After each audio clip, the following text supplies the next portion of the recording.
Doctor Amjad Ali भट्टी एक नए मौजू के साथ हाजिर खिदमत। हमारा आज का मौजू विलियम शेक्सपियर के ड्रामे जूलियस सीज़र में ज़रबुल इमसाल और ज़री अक़वाल। तो आइए अपने मौजू का आगाज़ करते हैं।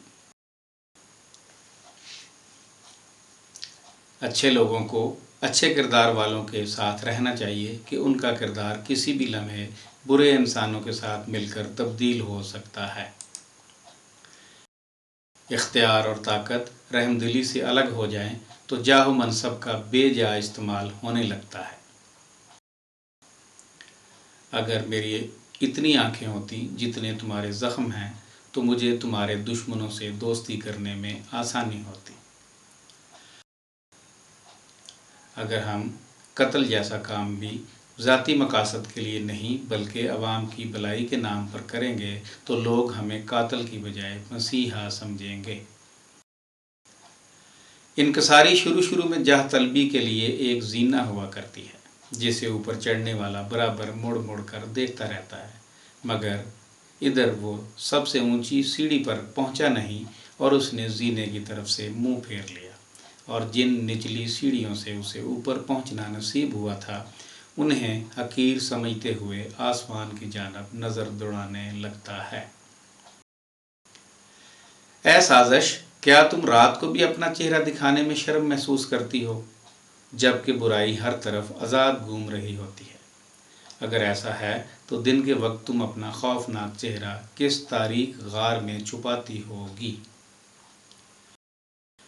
ऐ सीज़र की लाश, मुझे इन कसाइयों के साथ नरम रवैया रखने पर मुआफ़ कर देना।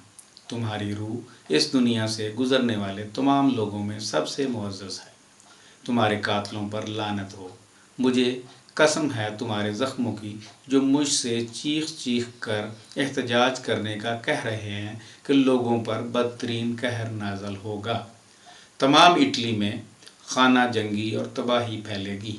अवाम खून खराबे, दहशत और खौफ के इतने आदी हो जाएंगे कि माएँ अपने बच्चों को कत्ल होता देखकर सिर्फ मुस्कराएंगी। इंसानियत नाम की किसी चीज़ का वजूद नहीं रहेगा। आसमां की कसम, गरीबों से छीन कर और गलत तरीक़ों से पैसे जोड़ने से तो अच्छा है कि मैं अपने खून जिगर से सिक्के बनाना शुरू कर दूं। आग लगाने का ख्वाहिशमंद इब्तदा एक तीली से ही करता है। बेवफा दोस्त उन घोड़ों की मानिंद होते हैं जो इब्तदा में तो बहुत चाको चौबंद नज़र आते हैं लेकिन मुकाबले की घड़ी में गर्दन झुका देते हैं और मरियल नाकारा घोड़ों की तरह नाकाम हो जाते हैं। प्यार जब कम हो जाता है तो इंसान मसनूई इखलाक की मदद लेता है, लेकिन सच्ची मोहब्बत में कोई मसनूईपन नहीं होता। तुम्हारा फ़लसफ़ा ये है कि दिमाग जिस्म से ज़्यादा ताकतवर नहीं होता, लेकिन अगर तुमसे दुख बर्दाश्त नहीं हो रहे तो इसका मतलब है कि तुम अपने फ़लसफ़े को बुरुए कार नहीं ला रहे। तुम्हारा वास्ता एक ऐसे दोस्त के साथ पड़ा है जो भेड़ की तरह शरीफ है, जिसका गुस्सा उस पत्थर की तरह है जिससे आग जलाने का काम लिया जाता है और जो चिंगारी ख़त्म होने के बाद फिर से ठंडा हो जाता है।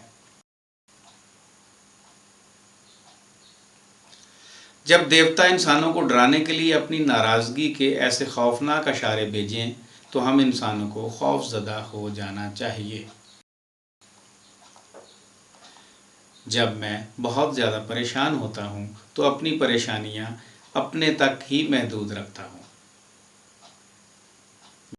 जो बुराइयाँ लोग करते हैं वो उनके मरने के बाद भी ज़िंदा रहती हैं, मगर उनकी नेकियां अक्सर उनकी हड्डियों के साथ ही दफन हो जाती हैं। जो शख्स हर वक्त गौर फिक्र करता हो वह नहायत ख़तरनाक होता है।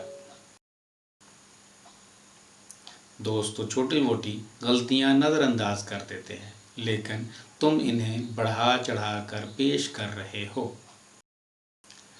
साजिशियों को चाहिए कि वो अपना असली चेहरा तारीकी की बजाय मुस्कराहट और दोस्ती के पर्दे के पीछे छुपाएं, क्योंकि जहन्नम में इतनी تاریکی نہیں ہے کہ وہ سازش کو چھپا سکے۔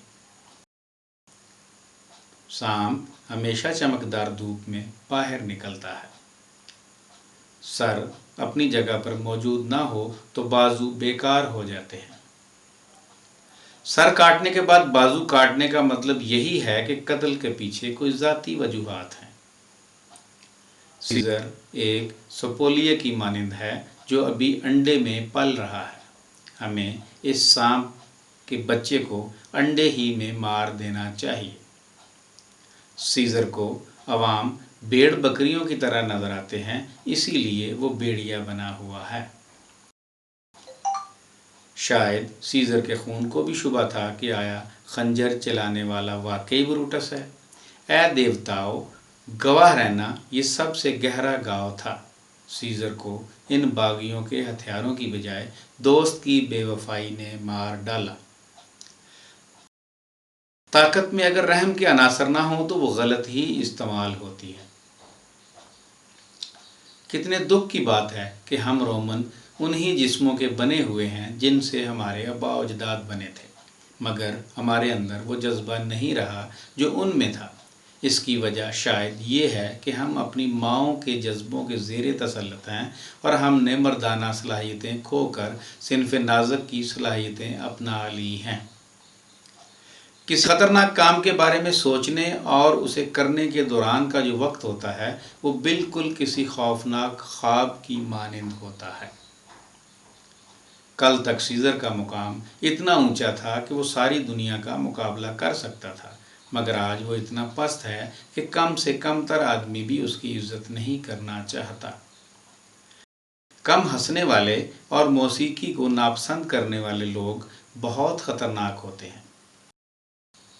کیا تم مجھ سے اتنی محبت نہیں کرتے کہ مجھے اپنی ماں سے ورثے میں ملے ہوئے غصے کی وجہ سے آپے سے باہر ہونے پر برداشت کر سکو؟ کیا میں صرف آپ کے ساتھ کھانا کھانے، کبھی کبھی بات کرنے اور آپ کا بستر گرم کرنے کے لیے ہوں؟ کیا میرا مقصد صرف آپ کی خواہشیں پوری کرنا ہے؟ اگر ایسا ہے تو میں آپ کی بیوی نہیں بلکہ طوائف ہوں۔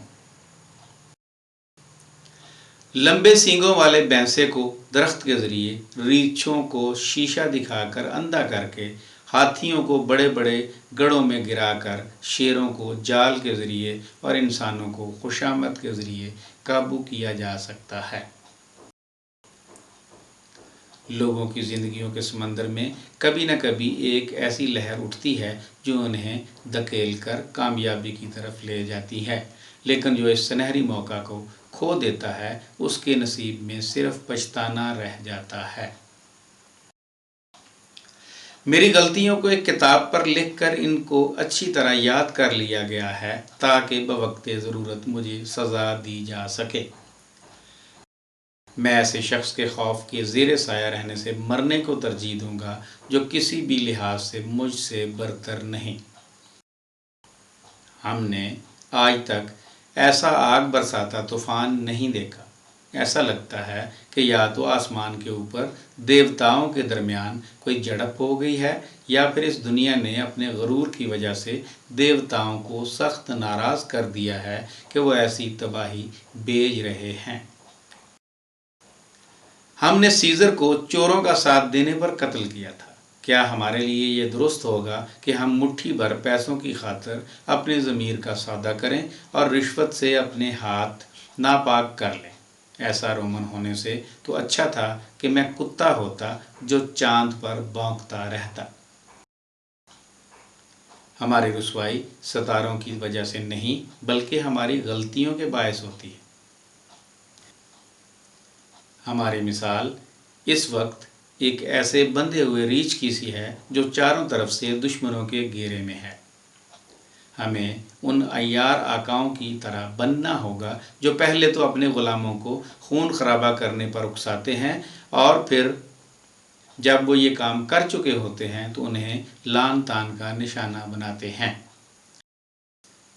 ہمیں بری روح کو مارنا ہے اور روحوں سے خون نہیں نکلتا۔ امید ہے آپ کو ہمارا یہ سلسلہ پسند آئے گا۔ آپ کا بہت شکریہ۔